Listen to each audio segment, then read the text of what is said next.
Ms. Parsons, ladies and gentlemen, and members of the board, good evening once again.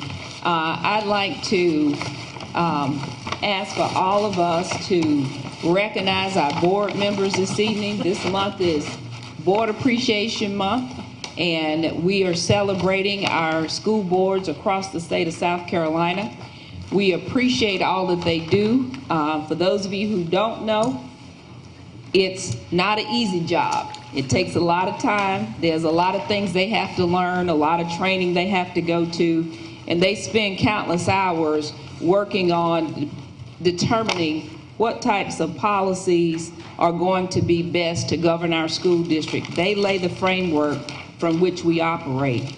And I just want to say to our board members this evening, we appreciate all that you do for the children and for our school system. And you're to be commended, and I mean that because I realize it's not easy. One thing about it, we all want what's best. Sometimes we may have philosophical differences, but at the end of the day, what we want is what's best for children of Marlboro County. So the gifts that you have before you this evening are from our schools, our children, our staff, and from the district. And so I'm going to ask everybody to join me in thanking our school board members.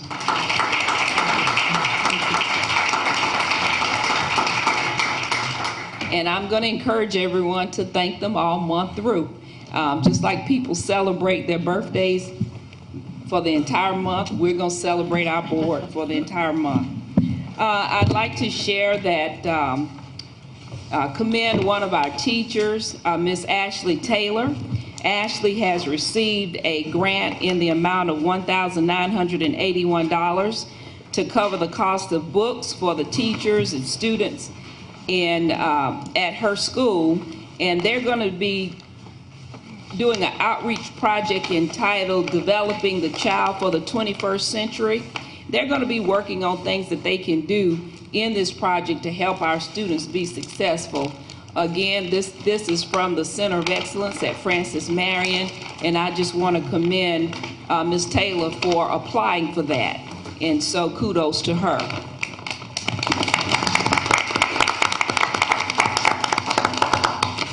In addition to that, the school board's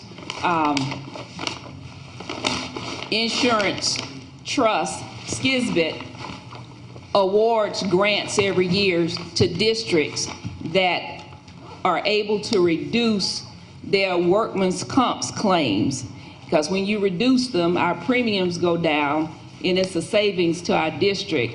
And I want to commend HR and Dr. Cobb and Lisa Bailey for what they've done in this area. We've been awarded for this year a grant of $11,482.78, and we're going to be using this money to purchase 8 AEDs, and we need those. We already have some in our schools, but they are old. So we will be purchasing 8 new ones so we can have 2 in each school.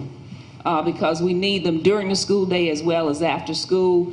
And for those who don't know that terminology, that's the defibrillators. And so we need those to make sure we can keep everyone safe. In addition to that, I'd like to share that our district has been selected to participate in a $20 million federal grant. And this is through the Council of Competitiveness and Transform SC. We got the call on yesterday, and I was thrilled. Yeah, just really excited about it. This grant will focus on preparing middle and high school students for college. And so as participants in this grant, our high school principal, and an academic coach and district level person will participate in quarterly state meetings. The high school principal will participate in a leadership academy and work with a principal leadership coach. The academic coach will also participate in training and work with not only the high school, but also with our feeder schools. So they will work with the middle schools as well. And success with this grant means that it will be funded again at the end of the 5-year period. And the representative from SC Competes expressed that they wanted to include Marlboro County because the leadership and work happening in our district. And so I want you to know people are paying attention to what we do in Marlboro County, and I'm happy about that. Thank you. We have just ended January 14th. We will end the second 9 weeks, and we will be hosting our honors programs for our students. And I would encourage everyone to take a look at each school's website, and we invite you to come out and participate. Come out and celebrate our students' academic achievement. Report cards will be going out on the 22nd of this month on our spelling bee. This is very important.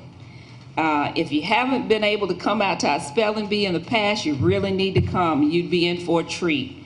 We have great spellers in Marlboro County. We have scheduled January 27th at 6 p.m. at the Civic Center. That will be our district spelling bee.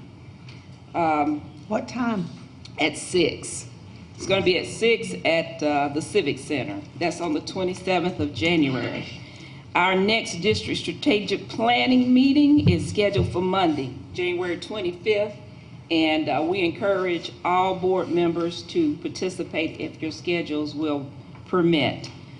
Tomorrow, due to final exams at Marlboro County High School, we will not observe an early dismissal tomorrow because at the high school, we're getting to the end of the semester, so our kids will be taking exams. Also want to mention that, and I'm so proud of this, our arts departments have decided that they want to host an art show April 15th. So please stay tuned for other information regarding that. And the last thing that I'd like to share. Just want to interject. Yes, if there ma'am. is a need for easels, anyone that has some easels they could share, that would be a wonderful thing for the art show. Yes, ma'am. And we purchased a few. Every time we are anywhere and we see them, we purchase them because they're hard to come by, and we do need more. Okay, great. And the last thing I want to share is, as you all know, safety is a #1 priority for our district, and to help ensure that our high school parking lot for our students, that we have closer supervision out there. We have employed part-time campus monitors, and they're only for that parking lot. And I reiterate that. They're not to be monitoring inside the school, they're for the parking lot. In that way, we can have an extra layer of supervision, and the campus monitors will be in that back parking lot all day. And if you go out there tonight, they're out there now, because we have a lot of activities here in the evening at the high school, and we need supervision in that parking lot, not only for our students, but anyone who's coming for after-school activities, as well as our bus drivers, because a lot of them come in the morning, it's dark, and when they bring their buses back in the evening, it's dark. So that way we have campus monitors. We have one that will be at the gate and one that patrols within inside. And that way, because again, we don't want our kids to have accidents. And I did meet with the students here at the high school along with the high school administration on last week, and I'm going to tell you, kids really know how to tell you the right way. I had a couple of come up and say, Dr. Tiller, one young lady, she said, I'm so glad we're doing this. She said, you know why? She said, that Jeep I have, it's got to last me all through college. She said, and I've been afraid that somebody might back out and hit my car. And so anyway, we're started this on last Wednesday, and so far things are going well. Thank you, Ms. Parsons. Thank you.